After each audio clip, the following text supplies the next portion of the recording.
जो विश्लेषक हमारे साथ जुड़े हुए हैं इस पर चर्चा हम करेंगे ही। सत्यप्रकाश शर्मा जी मुझे फ्रेम में नजर आ रहे हैं। बहुत अच्छा लग रहा है क्योंकि मन में कभी किसी भी बात का संशय आया ही नहीं डे वन से। और आप लोग मेरी पूरी जर्नी में, मैंने ये माइक मैं पहचान गई हूँ। लाल माइक हमेशा मेरी पूरी जर्नी में रही है मेरे साथ। हर एक मोमेंट भी आपने कैप्चर किया है, लोगों का प्यार उत्साह आपने देखा है मेरे क्षेत्र में मेरे प्रति। तो ये बहुत ही एक अलग जर्नी रही है जो मैंने कभी नहीं सोचा था कि लाइफ में इतनी जल्दी मैं फेस करूँगी, लेकिन इतने स्ट्रांगली मैंने इस चीज़ को देखा है, आगे फील किया है और आगे भी अगले 5 साल के लिए भी मैं रेडी हूँ। ओके, तो आपने अपनी जर्नी की बात की। मैं जानना चाहूँगी कैंपेनिंग का जो पूरा एक्सपीरियंस रहा आपके लिए, क्योंकि आपके लिए बहुत नया था और इतनी कम आपकी उम्र है, कैसा एक्सपीरियंस रहा? क्या नया सीखा आपने बिहार के बारे में, बिहारी लोगों के बारे में? कुछ अगर आप बताना चाहें तो। एक तो मुझे कुछ नयापन नहीं लगा क्योंकि मैं भी उसी मिट्टी की बेटी हूँ और कहीं ना कहीं वो भाव जो लोग बिना बोले अपनी आंखों से व्यक्त करते हैं वो मैं समझ पाई।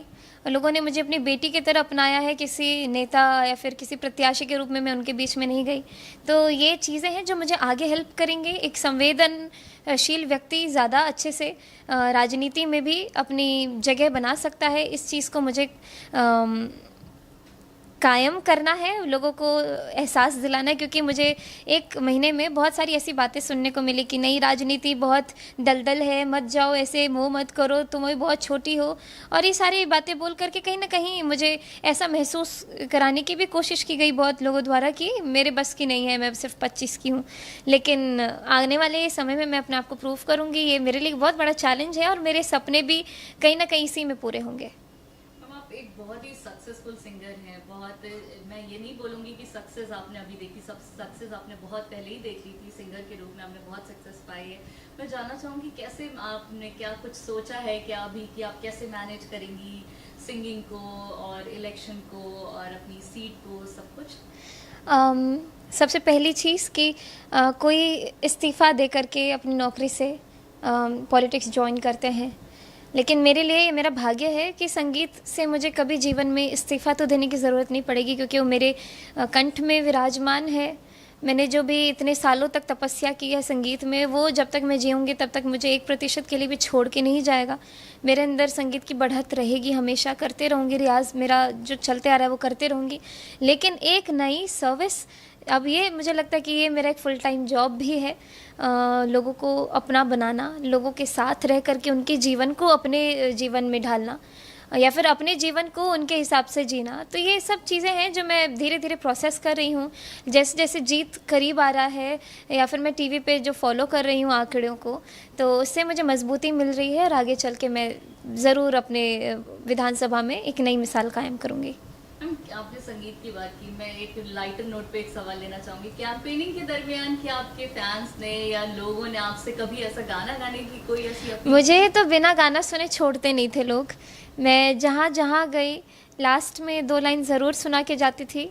और यहाँ भी मैं पीटीआई को ज़रूर सुनाना चाहूँगी, जितने व्यूअर्स हैं उनको बधैया गीत, क्योंकि मुझे लग रहा है आप गा देना चाहिए। बधैया बाजे आंगने में, बधैया बाजे आंगने में, बधैया बाजे आंगने में, बधैया बाजे आंगने में।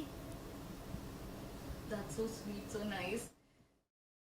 रहे थे मैथिली ठाकुर को, और मैथिली ठाकुर वो उम्मीदवार हैं जिस पर बीजेपी ने दांव खेला और वो दांव अब तक सफल होता हुआ नजर आ रहा है। संतोष सिंह गौतम जी हमारे साथ लगातार जुड़े हुए हैं। संतोष भाई, ये मैथिली ठाकुर हैं, 25 वर्ष की, बिहार विधानसभा चुनाव, इस चुनाव में सबसे कम उम्र की कैंडिडेट हैं। और रोड मैप के बारे में जब इनसे पूछा जाता है कि आपका क्या आगे रोड मैप रहेगा, तो ये कि पार्टी जो आदेश करेगी वो तो हम करेंगे ही, लेकिन इस विधानसभा का, इस कॉन्स्टिट्यूएंसी का नाम सबसे पहले मैं चेंज करूंगी, ये उन्हें बड़ा स्पष्ट है। अलीनगर का नाम बदला जाएगा बहुत जल्द।